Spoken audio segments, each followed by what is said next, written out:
राधे राधे प्यारे साथियों, स्वागत है आपका प्रद्योत गुरुकुल में। मैं प्रद्योत हूं और आप सबसे चर्चा करने के लिए आज एक छोटी सी क्लास में बहुत महत्वपूर्ण कंटेंट लेकर आया हूं। जी हाँ, आप सब जानते हैं मैं प्रतिदिन एक छोटी सी क्लास लेकर आता हूं सुबह 9:30 बजे और एक बड़ी क्लास होती है शाम को 8:30 बजे। तो सुबह की क्लास छोटी होती है लेकिन परीक्षा की दृष्टि से उतनी ही मोटी भी होती है, अर्थात परीक्षा की दृष्टि से बहुत महत्वपूर्ण कंटेंट लेकर आता हूं छोटी सी क्लास में। तो आज की हमारी क्लास आधारित है हिंदी के जाने माने पहचाने साहित्यकार, आलोचक एवं मार्क्सवादी आलोचक रामविलास शर्मा जी। रामविलास शर्मा जी के महत्वपूर्ण कथन लेकर आए हैं और रामविलास शर्मा हमारे आगरा के आरबीएस कॉलेज में प्रोफेसर रहे अंग्रेजी विषय के। हिंदी में लेखन कार्य किया है, बहुत महत्वपूर्ण साहित्यकार हैं, आलोचक हैं। इन्हें हिंदी साहित्य का एक एक विद्यार्थी जानता है। इनके द्वारा लिखी गई जीवनी बहुत प्रसिद्ध है। निराला की साहित्य साधना हिंदी साहित्य में धूम मचा दी उसने। ठीक है, तो आज हम इनके महत्वपूर्ण कथन लेकर आए हैं। आइए चर्चा करते हैं सीधे सीधे कथनों पर बिना किसी देर के। देर तो हम वैसे भी नहीं करते हैं, आपका समय भी कीमती है और हमारा भी समय कीमती है।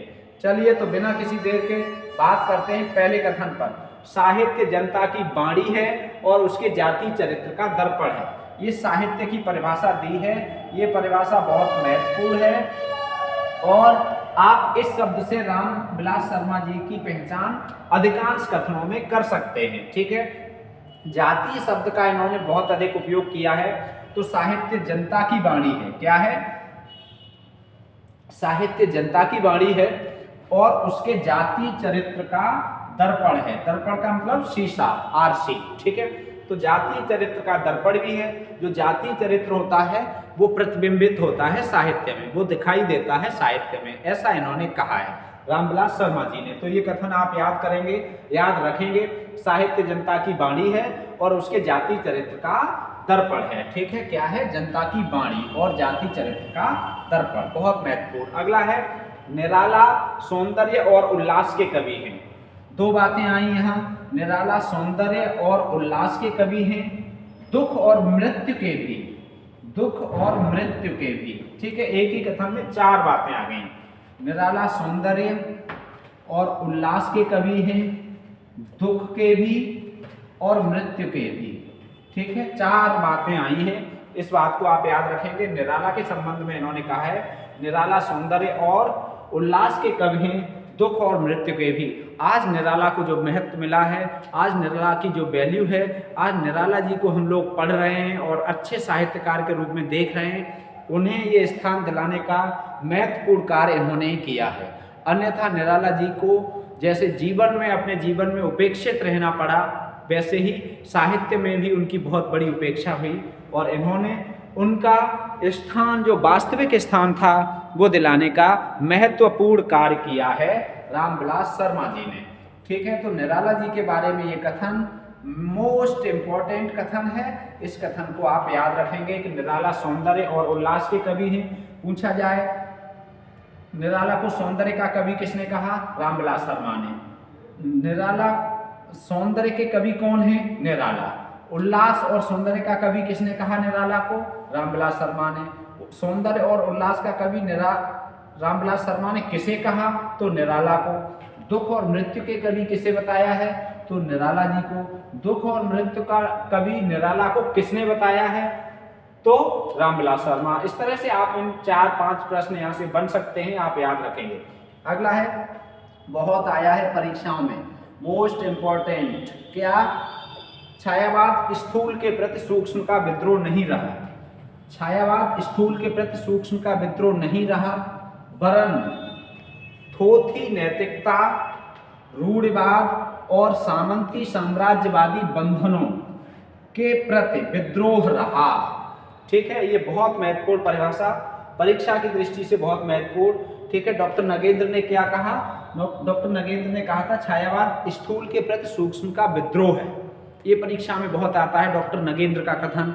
अब उसी कथन के लगभग विरोध में ये कहा है कि छायावाद स्थूल के प्रति सूक्ष्म का विद्रोह नहीं, वरन थोथी नैतिकता, रूढ़िवाद और सामंती साम्राज्यवादी बंधनों के प्रति विरोध रहा है। केवल स्थूल के प्रति सूक्ष्म का विद्रोह नहीं रहा है। काय काय का नैतिकता कैसी थोथी, झूठी नैतिकता जो वास्तविक नहीं है। रूढ़िवाद और सामंती साम्राज्यवादी बंधनों के प्रति विद्रोह रहा है। ठीक है, तो ये बहुत महत्वपूर्ण परिभाषा है, आप इस परिभाषा को नोट रखेंगे। ठीक है, चलो भाई अब देखते हैं अगला कथन। जिनकी रचनाओं के बाहर के साहित्य प्रेमी, जिनकी रचनाओं से बाहर के साहित्य प्रेमी हिंदुस्तान को पहचानते हैं। कितना सुंदर कथन है।